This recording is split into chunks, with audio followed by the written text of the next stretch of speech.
आप सबको प्रभु यीशु के नाम से जय मसीह की। परमेश्वर आज के दिन आप सबको बहुत आशीष दे। मेरे प्यारो, प्रभु यीशु का वचन जो बाइबल है हमारे लिए बहुत ही उत्तम है। और यहाँ पर एक पद जो आज हम पढ़ेंगे, मत्ती रचित सुसमाचार 6:22 पद, यहाँ पर इस प्रकार लिखा हुआ है, शरीर का दिया आँख है, इसलिए यदि तेरी आँख निर्मल हो तो तेरा सारा शरीर भी उजियाला होगा। जिन लोगों ने यीशु को अपना व्यक्तिगत उद्धारकर्ता ग्रहण किया है, उनके लिए आंखों की अभिलाषा एक समस्या है। वे अपने विचारों को पवित्र नहीं रख पाते हैं, फिर वे अपराध बोध से ग्रसित हो जाते हैं। वे जागृति सभा में बार बार अपने पापों को मानते हैं और शुद्ध रहने का संकल्प लेते हैं, लेकिन कुछ ही दिनों में असफल हो जाते हैं। इसका क्या कोई हल है? कई युवा इस समस्या से जूझते हैं। इस प्रलोभन के ऊपर जय प्राप्त करने का निश्चित एक रास्ता है। हतोत्साहित मत हो। यीशु स्वयं युवा अवस्था से गुजरे थे, उनकी स्वयं की परीक्षा हुई थी, इसलिए वे सिद्ध समझदारी के साथ हमारी सहायता करने में समर्थ हैं। इसलिए आओ उस अनुग्रह के सिंहासन के निकट यह बांधकर चले कि हम पर दया हो और वह अनुग्रह पाए जो आवश्यकता के समय हमारी सहायता करे। इब्रानियों उसका 4:16 पद। वे जिन्होंने यीशु को प्रभु तथा उद्धारकर्ता के रूप में ग्रहण किया है, वे उसे एक सहायक के रूप में भी स्वीकारें। यह विजय का पहला कदम होगा। अगला कदम उन सभी कार्यों, स्थानों तथा लोगों से बचकर रहें जो परीक्षा की ओर ले जाते हैं।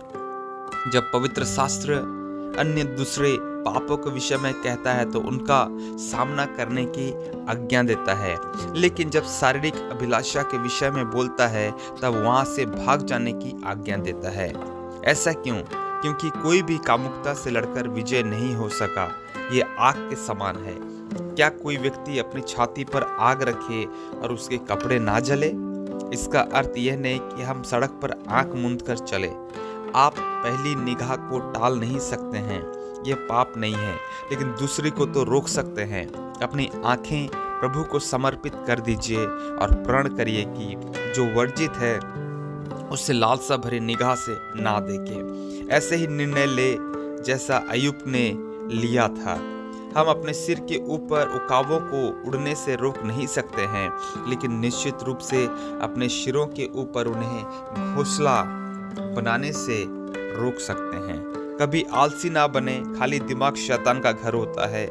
जब मन खाली होता है तो दुष्ट आत्मा उसमें निवास करने के लिए दौड़ पड़ती है, जैसे कि मत्ती रचित सुसमाचार 12:43-45 पद में इसका वर्णन है। बाइबल पढ़िए और अपना हृदय पवित्र शास्त्र के वचन से भरिए। भजन संहिता 119 के 11 पद में इस प्रकार लिखा हुआ है, वह रात में जितनी देर आप सोते हैं उतना आप दिन के दौरान काम करिए। अपने आप को बागवानी में, कसरत में और खेल कूद वगैरह में व्यस्त रखिए। प्रभु आप सबको बहुत से आशीष दे। आइए हम एक दुआ करते हैं।